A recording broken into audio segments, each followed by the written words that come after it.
We are now live. Hello and welcome to this live webinar. Today I'm hosting a talk about employee engagement in the real world of work. Is it possible? And my guest today is Colin Newlyn. Welcome, Colin.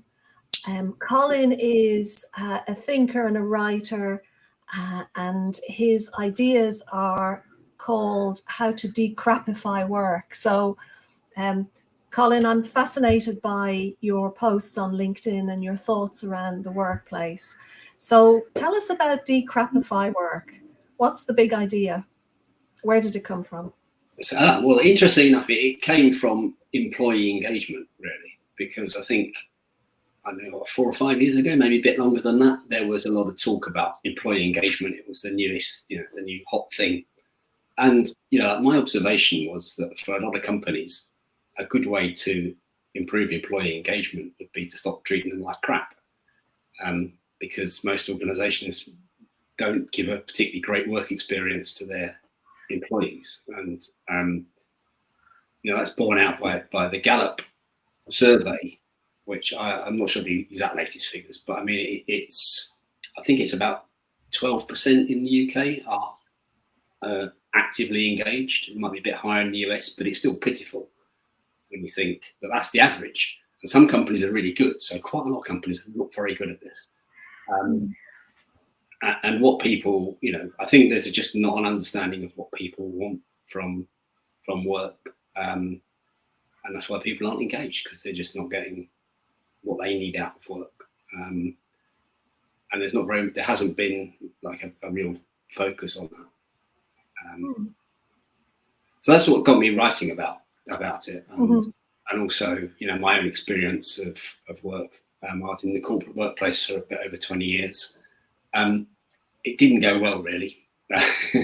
And my observation was that actually over that period and subsequently, the work experience has deteriorated for a number of different reasons. So I don't think it's one particular thing. I think there's been a number of different forces. Things like focus on profits, putting profits before people. There's been this obsession with process, which has sort of like removed a lot of agency that people had. Technology's become actually a bad thing in many ways, because people are stuck in front of screens all day rather than talking to each other. They've got mobile technology, so you don't. When I started in work, when I walked out of the office, that was it. I couldn't work outside the office, and now people have to do. They're doing emails. They go to bed and stuff like that, which is really unhealthy for them. So there's a combination of these factors that have caused it, and they interact with each other. So they've, one of them we could have coped with, but all sort of half a dozen, it's just become too much. And so that was the process. I called that the process of crapification. And then obviously what you then have to do is decrapify work. So it's more been an exploration about like what are the real problems here? How do they manifest themselves? What do we do to address them? That's what I've been writing about and looking at. So you were saying employees are not getting what they want out of work and having a bad experience, and you've mentioned some of the reasons for that. How does that show in people's actual experience? So what's happening in the workplace that you've identified that's making people so disengaged? Well, we've had a lot of talk recently about purpose, and I think one of the things that has happened is that people have become sort of disengaged from what the end goal is. So work, because of this sort of, we've had the curse of the MBAs coming in and putting process everywhere and codifying everything, slicing and dicing the work streams to an extent where people are, they're doing something, but they don't really understand how that delivers a benefit to the end. So disengaged from the impact.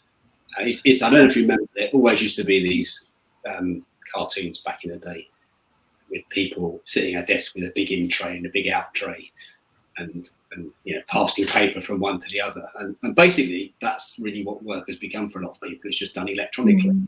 Mm-hmm. Yeah. The work stream comes in, you do something to it, you shove it out the other side, and you don't really know why. Right. Okay. The other observation I make is that the work's become a lot less social and a lot more stressed than it used to be.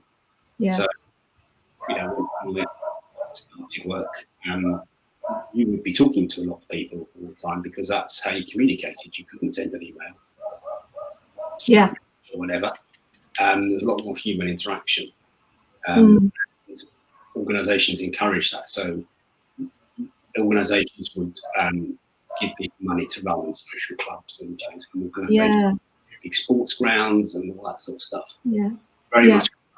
And all that's been stripped out of organisations. Plus the workload's been ramped up. So even if you had it there, people just don't have the time to do that stuff because value isn't really attached to it. Okay.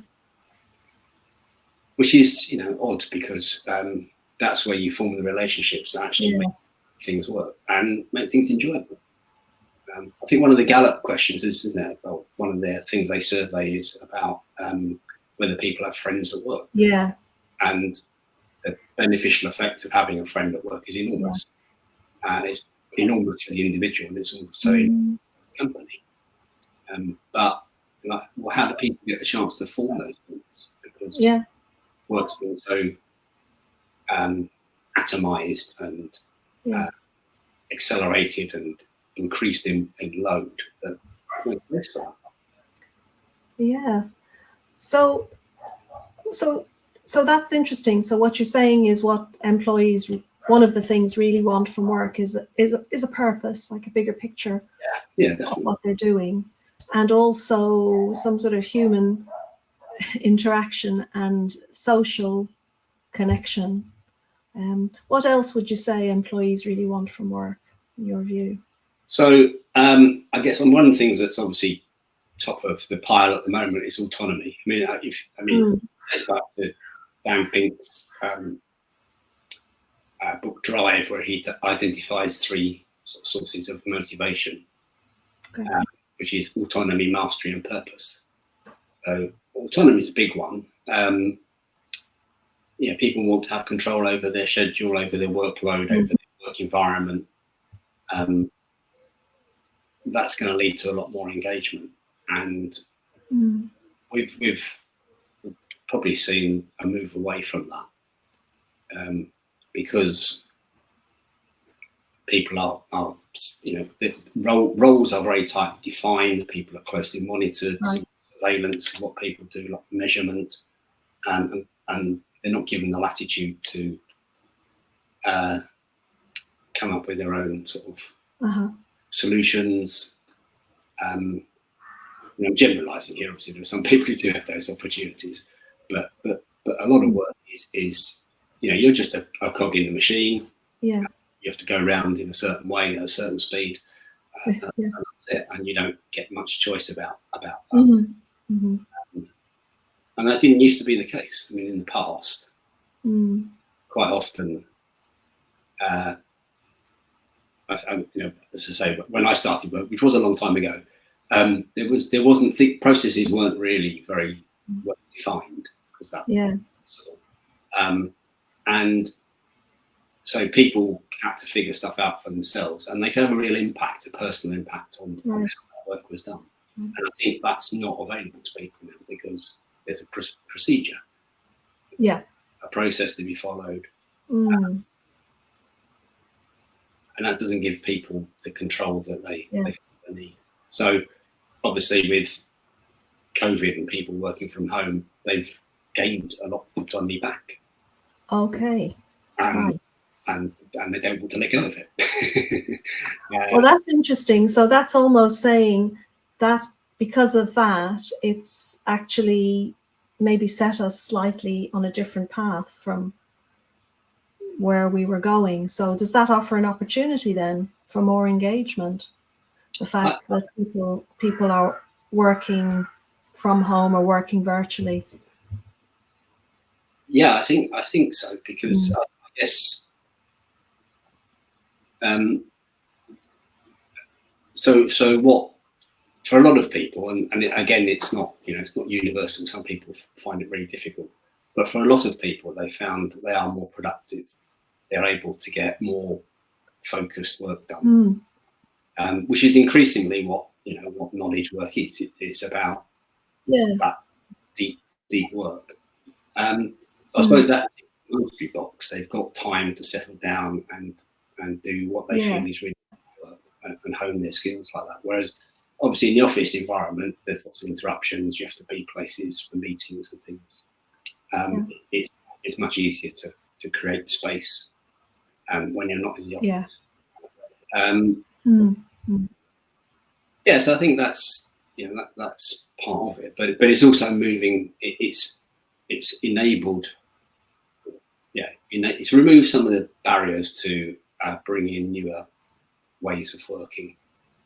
So I mean, I favour having much more in the way of self-organising teams as a structure rather than sort of command. Right. And so how does that work, Colin? How would a self-organising team work then? Because that's a really interesting idea, and it sounds like it's possible. It's actually something we can do. Yeah. So.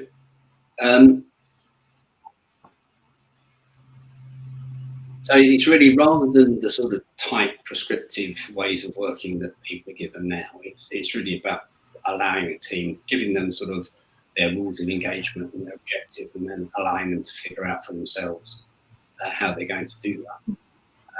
But it can be quite, I mean, you can start with quite simple stuff. So, like if you have, and we're seeing this now. So in terms of when teams need to come together in the office, rather than prescribing, well, you've got to come in on Tuesday and Thursday, or whatever, then you just let the team figure it out for themselves. Some teams may need to get together 2 or 3 days a week. For others, it may be, well, actually, we can just all get together, like once a week, or 1 week in every 4, or whatever suits them. So it depends. So it's giving the control to figure out what the right cadence is for them. Okay. Rather than putting them in some sort of straitjacket. Okay. Yeah. Things like letting teams sort out their own holiday schedules. Yes. Rather than elaborate process that has to go up to CEO, which is one of the opportunities available is to actually strip out a lot of bureaucracy, and bureaucracy is definitely one of the things that drive people nuts at work. It's just because it's just a waste of time for most people's lives. So I guess the other part of that is higher levels of trust. If you have a high trust environment, then a lot of bureaucracy disappears. So if you trust people to be sensible about their expenses and take liberties with their travel arrangements and stuff like that, then you don't need to check it. You can just retrospectively say, well, actually, you've gone a bit too far there, but most people won't. Most people are responsible. I think the fact, there'll be a lot more engagement if we just recognise that most people turn up to work wanting to do a good job, to make a contribution. And a lot of, if you look at an employee handbook, it's mostly about things you can't do, and it's basically saying, the subtext of it is you are lazy, you will steal things, and you're not responsible enough to be trusted. So we're going to put all these rules in place to keep an eye on you and control everything that's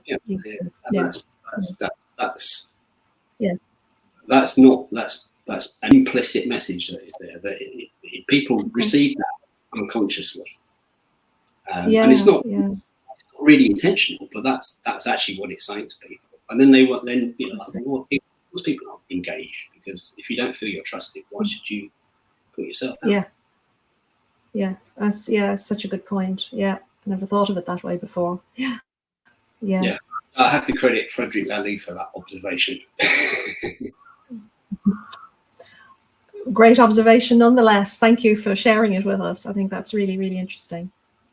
So that sounds like if you're running a small company or a small team, it sounds like you could do that. If you're in a big organization, with all of that layers of management and layers of process, is there anything that you can do as whether it's a team leader or a manager, is there anything you can do at your level in practically to decrapify the workplace? Yeah, I think, the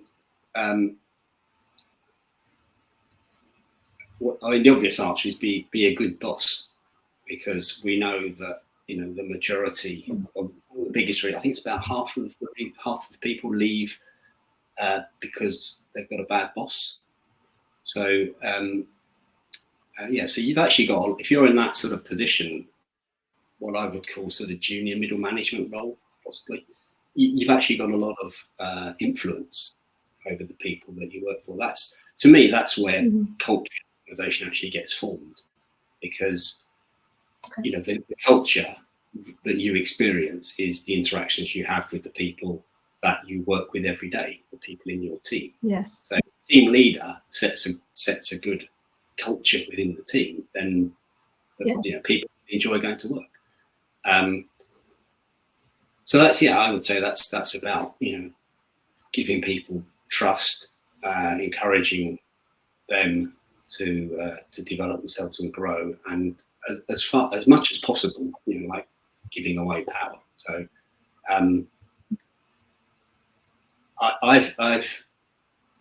we have all these ideas that are put about what you have to do to be a leader. Leaders have to have all the answers and be in charge and direct things, and I've never really bought into that. Mostly because I don't like being told what to do. So, why do I think other people would like to be told? Would want to, right? So I think if you can get away from that and work with your team to find solutions to issues, and be open to challenge and ideas coming from elsewhere, and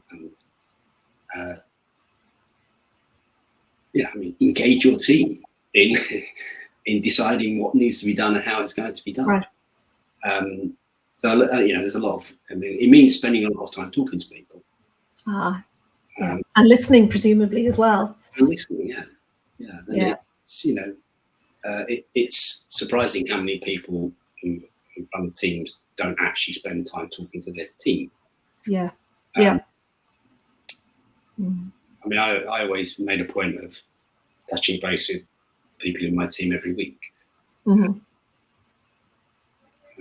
which is, if you're working in a distributed environment, that's even more important to make it, put it in the diary, because you won't bump into each other in the office.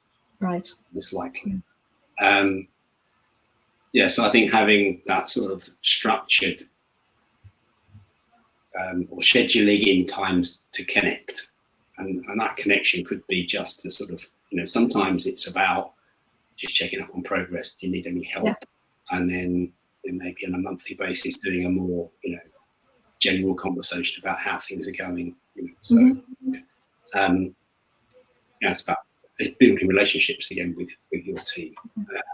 If people feel, if people feel they are appreciated and they're listened to, and their views are taken into account, then they're going to feel much happier about their their work experiences. When people feel being ignored, that their views aren't counted at all, and they're just being ordered around, then that's when they get disengaged.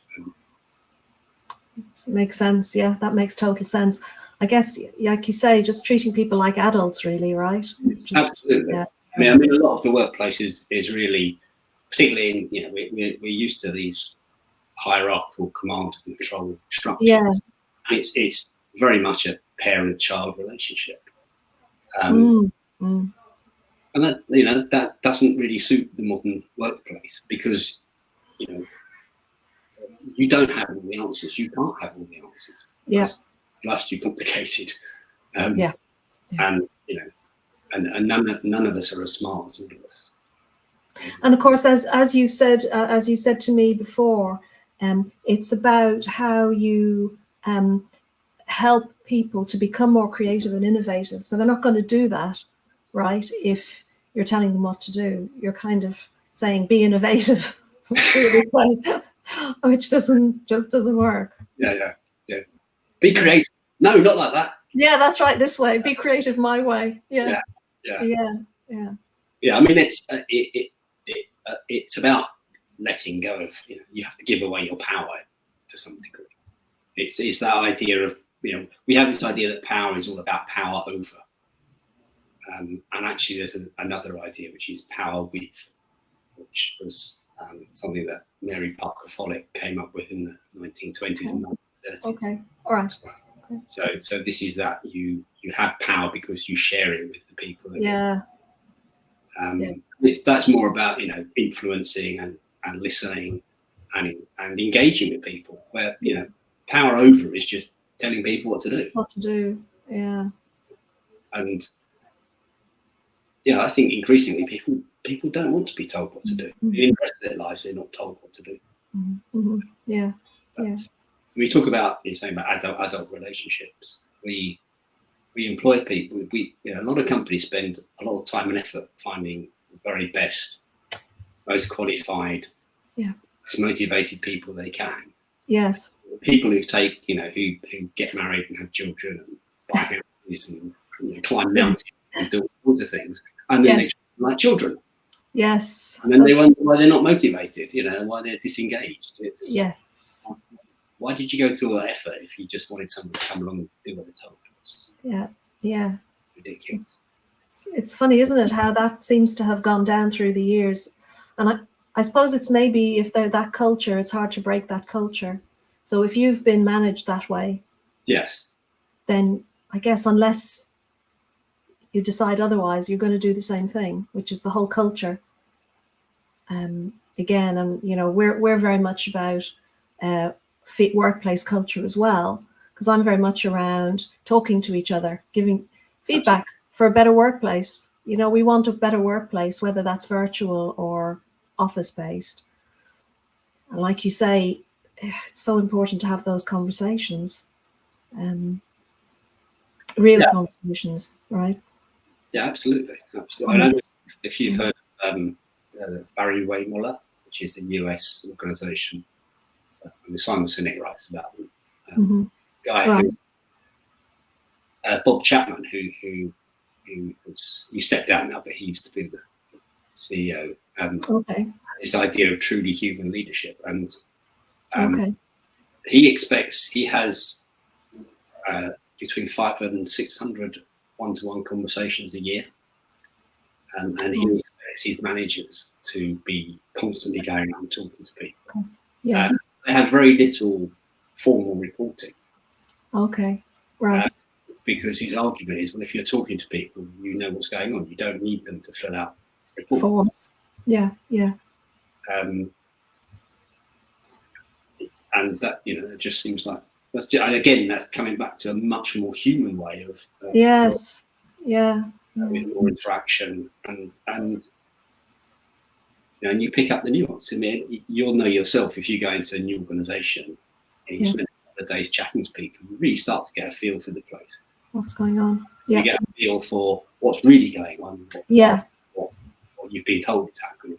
Yes. And but I think that's having a leadership team that are actually connected with what's happening is a big thing as well, because as you know yourself, there's always there's often the case that there's a sort of conversation going on amongst the employees about what's happening that is very different to the message. The official line. Yeah, absolutely. Yeah. It's, yeah. But also I think what you said was quite critical about that the organization you mentioned, which I didn't quite pick up their name, but the one where the CEO had those 600 conversations, it's what the organization values the team leader doing. Because if I'm doing all those conversations, but I'm not, that's not being recognized as something that's good or something that's valuable, then I'm not going to keep doing that, because I won't be in my job, because they'll be saying, well, Joe just spends all her time talking to people. No, she hasn't filled in any forms. She hasn't given any reports. So it is about so much about culture, isn't it? It's about changing the culture. Yeah. I think that's a real problem that organizations have. Have this, there's all this talk about, well, we want more creativity and innovation, we want a more human workforce. They don't allow any space for any of that to happen. Yeah. Because people are too busy carrying out processes and filling out and all that sort of stuff. Yeah. So I think, that's why I talk about, the pirate mentality and having little mutinies. So I think people who are in those team leadership positions actually are not senior, are sort of junior enough to escape a certain amount of scrutiny and actually have a lot of power. Right. Yeah. So, they can, with their team, they can, if they decide that the way they've been told to do things doesn't really work, Mm-hmm. and do it a different way. Mm-hmm. As long as they're hitting the results, like, well, what's going to happen? And this already happens, because quite often you get strategy handed down from high that doesn't really make any sense. Right. And it's up to the people in that sort of team leadership, junior middle management positions to actually translate that into something that people can do. Mm-hmm. So if you're doing that, why can't you just stop doing some of the stuff that's nonsense, and we'll give you more time, or structure things in a way that suits you rather than what officially you're supposed to do. Mm-hmm. And you can either do it in your face way, or you can do it in a bit more of a sort of subtle way. Subtle, yeah. I used to do a lot of project management as part of my role, and I was pretty good. I was pretty successful at it, but I didn't follow the process. I sort of had my own way of doing it, and then I made it look like I'd followed the process. Right. And having subsequently talked to a number of people who are quite good at product management, that's most people who are good at product or project management rather, have their own way of doing things. Yes. And it's actually not about the process. It's not about following your Prince 2 structures. No. It's mostly about building relationships with people and creating teams out of your project team, which is all the so-called soft skills. Right. Yes. That are not soft, but really hard. Yeah, they're harder, aren't they? Yeah. And it's the human stuff. That's makes a successful project. It's getting the human, not making sure you've got all your risk registers up to date and absolutely, yeah. It's out on time and tracking your actions and all that sort of stuff, which I was actually pretty terrible at. So it's really about humanizing the workplace in a way, isn't it? From what abroad to decrapify is sort of going back to human interactions. Absolutely, yeah. I think because engagement is about people being connected, and we don't really connect to we don't connect to a process. We don't connect to an organizational structure. We connect to people. So that's really what it's about. Yeah, I see that. Yeah, that's really what it's about, isn't it? It's like we get things done with people, with other people. Yeah. And it's about that's about connecting together. What I'm trying to say here. I mean, one of the tools that you can use in that situation is the pirate code. I was going to ask you about that. Yeah, so when I talk about the pirates, these are the pirates in the golden age of pirates in the sort of late 17th, early 18th century, and so they were in a world where they were all subjects. They were often been in the navy, where they were subjected to some quite brutal regimes at times. And they got chucked out of the navy and they had nothing to do. And they decided that they were going to create their own environment, their own society. And so they came up with their own rules. And they were very much around freedom and equality and fairness. And the way they sort of came to agreement on a pirate ship is they create a pirate code, which was a set of principles and rules that they all agreed to follow. And this would be an open discussion, and they would agree, and it would be everybody would know what the code was.